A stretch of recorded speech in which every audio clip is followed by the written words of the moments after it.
Национална художествена галерия. Двореца.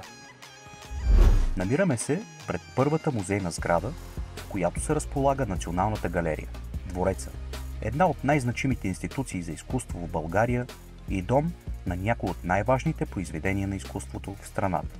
Дворецът е изграден след освобождението на България от турско робство през 1878 година и след избирането на София за нова столица през 1879 година.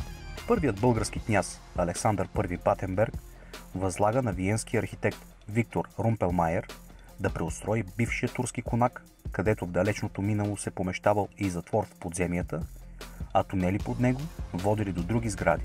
По време на руско-турската освободителна война се превръща в болница, а след като София е избрана за столица, става резиденция на княз Александър I Батенберг. За нас сградата има и друга историческа стойност. Именно в турския конак през 1873 година се е състоял съдебният процес срещу апостола на свободата Васил Левски, идеолог и организатор на национално-освободителната борба. На 26 декември 1882 година дворецът е официално открит. От предишната сграда са запазени каменните основи и част от главната фасада. Новият облик включва разнообразни архитектурни елементи в духа на модерната за времето си смесица от неостилове. Пристроява се ново крило откъм северозапад. На втория етаж в него са тронната зала, бални салони, приемни, трапезария и зимна градина. На долния етаж са канцелариите на дворцовите служби. По думите на съвременници, сградата придобила очарованието на френските дворци от времето на просвещението. Днес в централния корпус и в това крило е разположена Националната галерия. През управлението на княз Фердинанд I Сакско-Бурготски се осъществява вторият етап от строежа на сградата.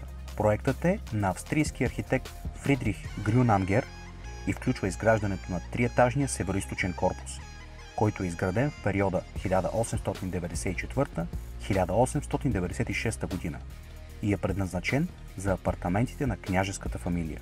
Предвидено е построяването на библиотека, стаи за игра и развлечения, учебни салони, приемна и трапезария, покрит вход за коляски и 2 зимни градини, апартаменти за гости, помещения за персонала и асансьор.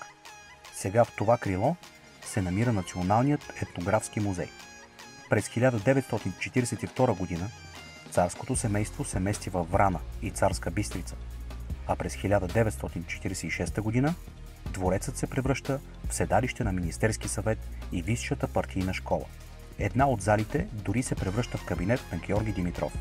След 1953 година държавата предоставя бившия дворец на Националната художествена галерия.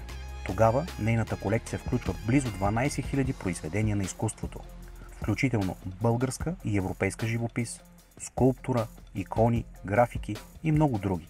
Музеят се разраства непрекъснато през годините, чрез нови придобивки и дарения на художници и колекционери. Днес дворецът помещава Националната художествена галерия и етнографския музей, където ни очаква колекция от над 42 000 произведения. Тази сграда играе ключова роля в популяризирането и съхраняването на българското и световното изкуство, предоставяйки на посетителите възможността да се потопят в богатата история и красотата на изкуствата през вековете.